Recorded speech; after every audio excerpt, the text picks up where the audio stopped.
to another edition of the Field of 68's Best Bets podcast. It's just me today.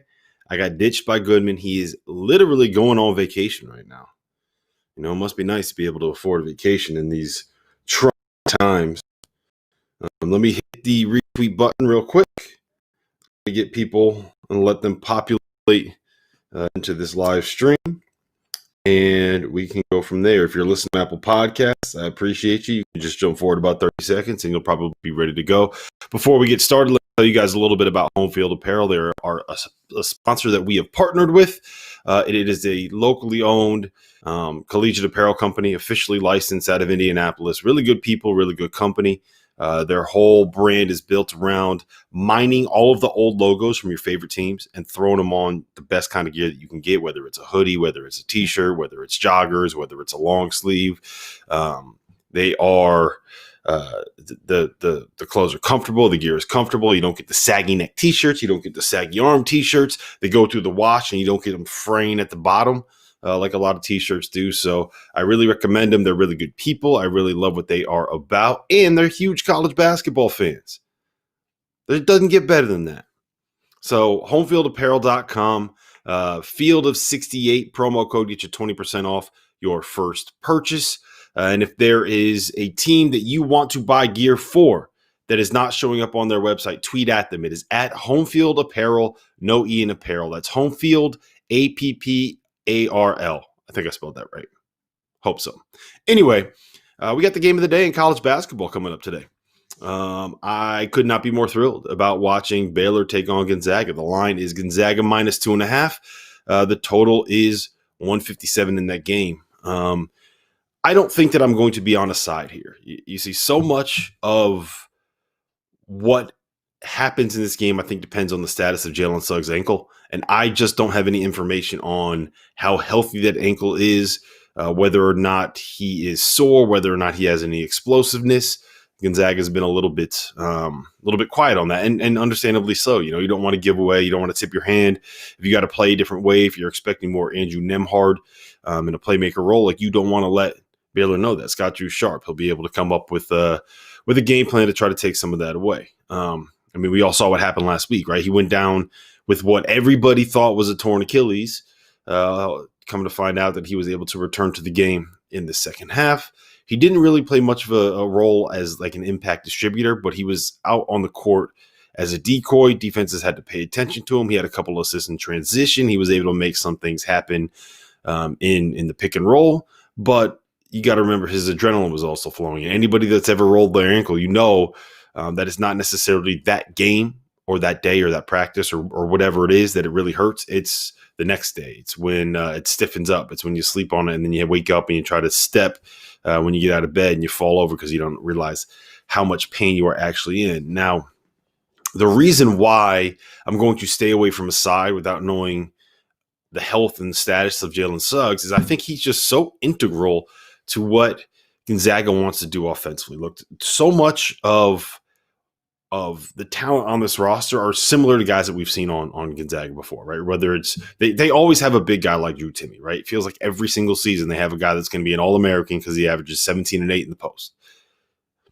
They always have these big kind of playmaking wings. You know, Corey Kispertz feels like he's been there for 10 years. Andrew Nembhard is basically a carbon copy of Nigel Williams-Goss. You know, we've seen all of these other pieces that Gonzaga has. We've seen them with guys like this before. We've never seen them with the kind of dynamic, athletic, explosive point guard that Jalen Suggs is. And not having them, you know, Jalen Suggs thrives in ball screens. He's terrific in ball screens. He's able to break down a defense if you give him a lane. He's able to pick out a pass if you send too much help. He's able to make a three if you go under the screen. And so much of that gets taken away if he is somewhat limited. Like the worst thing that you could ask, or the worst kind of injury, like nagging injury that you can give to a guy that relies on his explosiveness is some kind of an ankle injury. And that's mitigated or that's multiplied by the fact that you are asking him to try to break down perimeter defenders like Davion Mitchell and Mark Vital. Like we just saw what those two dudes did to Ayo Dosunmu. They ate him up.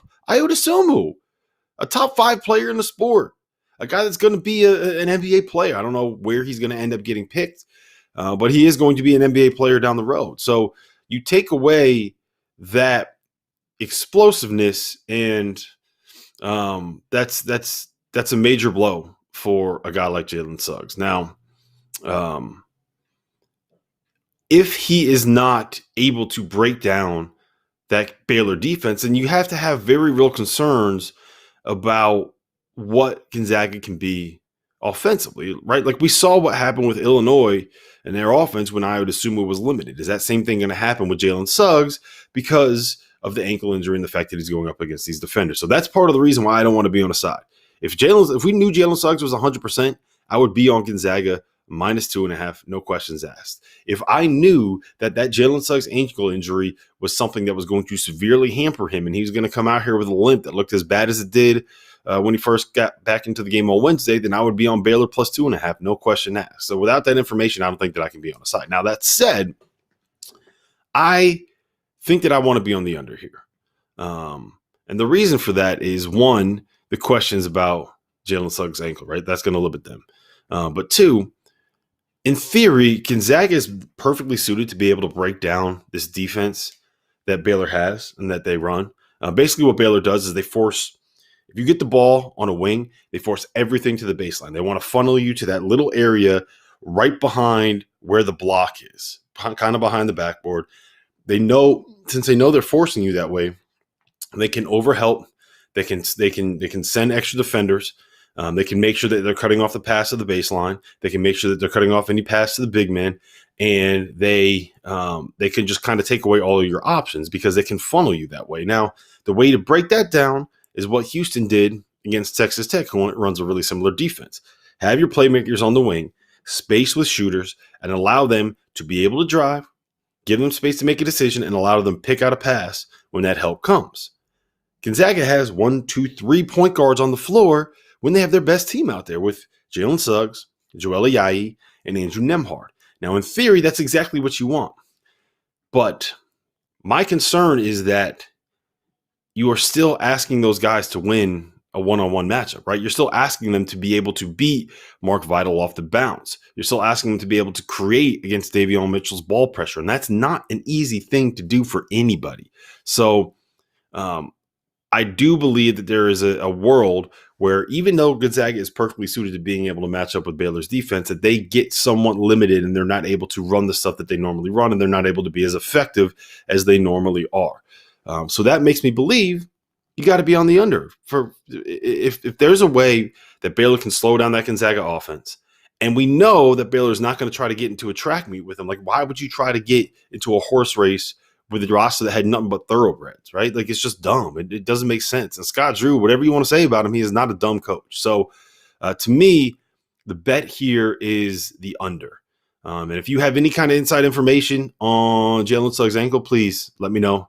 I'd love to bet with you and be on whatever side you are if you have that information. So moving on, there's two other games that I think are worth just discussing. It's kind of an ugly slate, and one of the games I did the most research on, North Carolina State and UConn, got canceled last night at like 1 o'clock in the morning because of a positive COVID test on NC State. Ironic, isn't it, that the last game at Bubbleville ends up getting canceled because of a positive COVID test. I think that should tell you the success that those organizers had with that event. So good for them. Bad for us. I was really looking forward to seeing UConn and NC State play.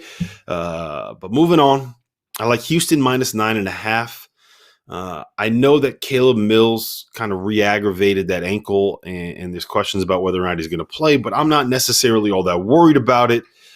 Houston is loaded with guards. You know, they already have Quentin Grimes and Marcus Sasser and Dejan Jarreau, and this Tremont Mark freshman kid they got coming in has proven to be certainly capable of filling in for Mills from a scoring perspective. He's had a really good start to the season.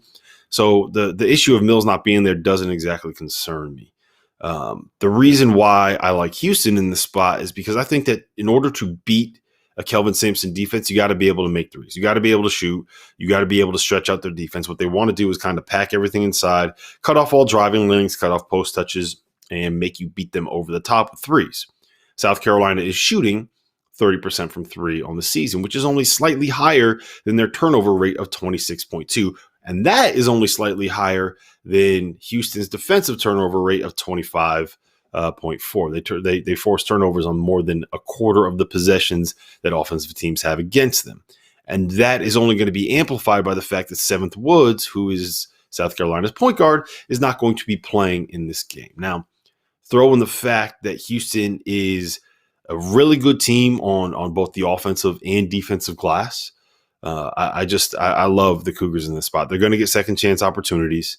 They're going to be able to prevent Carolina from getting out of transition by getting those second chance opportunities. And they should be able to keep South Carolina off the offensive glass. And that is one way that South Carolina, in theory, would be able to score in a game like this. So I like Houston minus 9.5.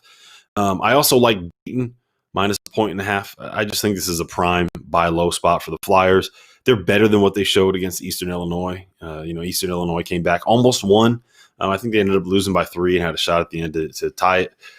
So I think this is a really nice buy low spot for Dayton. There's no way Jalen Crutcher is going to allow them to struggle in 2 straight games. I think that he is one of the most underrated players in America. So you combine all of that with the fact that this is going to be played in Dayton. Tyson Jolly and Yorone are not expected to play for SMU. I don't even think Yorone has gotten a waiver to be eligible yet. I could be wrong with that, but I don't think that either of them are going to play, which means that you have a shorthanded SMU team going on the road to Dayton in a buy low spot. Throw in the fact that Dayton has enough pesky on-ball defenders to be able to slow down Kendrick Davis at the point. And it just seems to me like this is it's a matchup where I think it favors Dayton. It's a spot where I think we can buy low on Dayton and bet on a bounce back spot.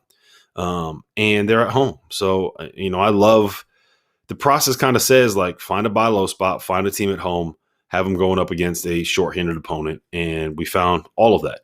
And Dayton's going to have the best player on the floor. So Dayton minus 1.5, Houston minus 9.5, Gonzaga, Baylor,